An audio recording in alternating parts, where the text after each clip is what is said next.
So a quick recap of the ABC model we've discussed in the previous talk. A is for activating events. So these are the triggers, the typical things that happen to us, people, places, situations, or things. Can be real or imagined, can be past, present, or future. Most people believe this will directly lead to the psychological consequences. And in consequences, we spoke about physiological reactions, the behavioral responses that we have, and then also emotional responses. So those three things form part of the consequences. But then a big part of what we've discussed is the intermediate factor there that plays a very important role. It doesn't go straight from A to C. It filters through the beliefs part first, which is about the thought processes involved, including but not limited to perceptions. Now, this entire process running from A to C takes approximately 0.3 of a second. So it's 300 milliseconds to go from having a trigger to having an emotion which will drive the behavior. But once we look at these beliefs, the B part, which is the mediating factor in the process, that's a little bit like the glasses that we wear. Now you can imagine for a moment, if I take these glasses off and I put red lenses in them, it wouldn't really matter what I look at in this room, it's going to have a reddish color. You can tell me it's a white wall or a white ceiling.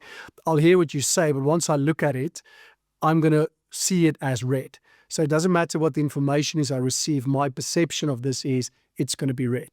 So what we need to do is learn to take these glasses off and not only look through the glasses, but look at the glasses to understand what these filters look like.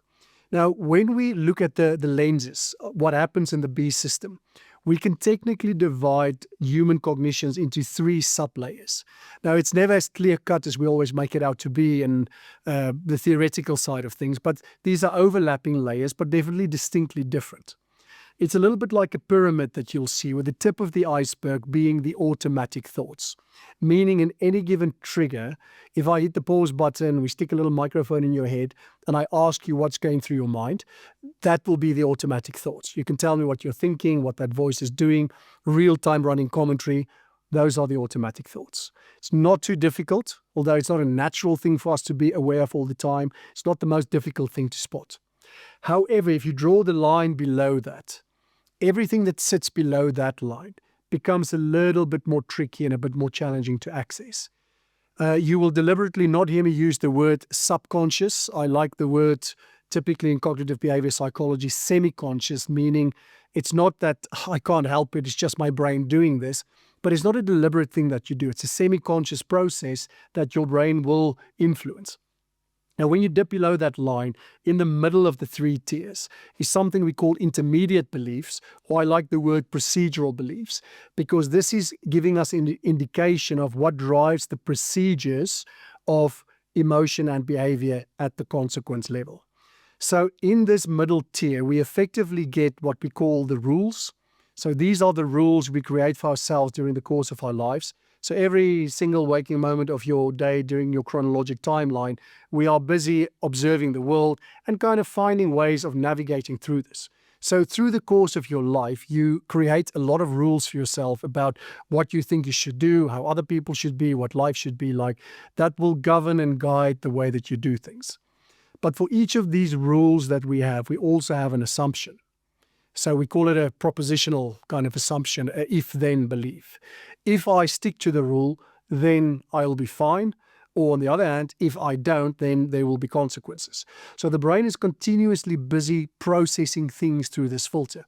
Now, I'll use a silly example, but if I grew up in an environment where I've learned throughout the course of my life that I shouldn't trust people, my assumption might be that if I trust people, then they will exploit me. Now, you can imagine at the behavioral level, it means when I meet new people, I might be a little bit aloof, standoffish, keep people at arm's length. Where if going into the same situation, my belief that I developed throughout the years was the rule is you need people to be successful, meaning my assumption is going to be if I trust other people, they will reciprocate.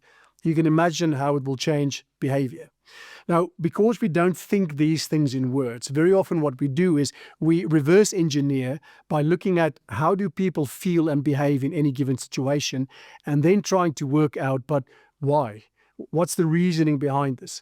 Because behaviors don't just happen for the sake of it. It's either very overtly or sometimes covertly driven by something.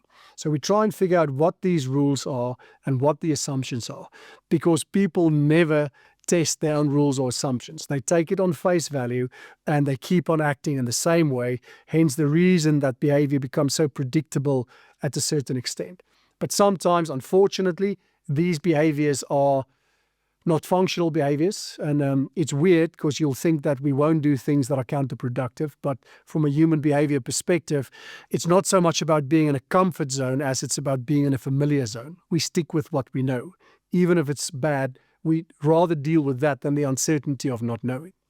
So in this middle tier, we figure out rules and we figure out the assumptions. But once you dip into the deepest range of the psyche, it's called the core beliefs. So at the heart, at the core, what are the things that will actually drive us and guide behavior and emotion? And we firstly see some core beliefs around the world. Is the world a safe space? Almost the existential question, what am I doing here? What's the purpose of life? We have core beliefs around other people. Do I need people? Who do I need? How many of them? How close to me? What's the role that other people should be playing in my life? But one of the main things that we see will influence behavior, performance, and emotion will be the core beliefs around the self. Now, this is something we can talk about for hours. So in a very brief summary, for most of us, we are hardwired to protect our self-worth with everything that we've got. So protecting your self-worth, your dignity, is a hugely important thing for the body and the brain. So having this sense of self comes from one of two very important factors. It's either around relationships, so we feel worthwhile when we get recognition and feedback and acceptance and a pat on the back, meaning we don't want to upset and disappoint other people, or it's coming from the other strain, which is around performance. Need to succeed, achieve, be functional, be productive, get things right, not make mistakes. The reality, however, is it's not one or the other, it's both. But even more importantly, it's not an on-off switch. It's like it's sitting on a slider. It can be high on both or low on both. But once we understand what do you think you need in order to feel worthwhile, suddenly it starts explaining the rules and the assumptions that we have, which now helps us to understand behavior and emotion. Now, we can in future sessions unpack this a little bit more. It's a very content-heavy topic we can discuss. But this helps us to understand that why, if we hit a particular trigger, do we end up with certain behaviors. It's not just for the sake of it. Once you understand the sequence and the process, we know what to look for. And once we find it, we know how to put strategies in place to deal with it. So there's no mystery behind this. There's a science behind this.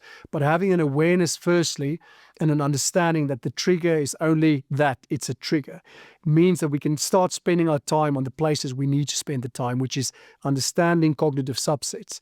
That will give us control back in terms of how the emotions will react and therefore how we're going to behave. And ultimately controlling those two aspects is how we enhance performance.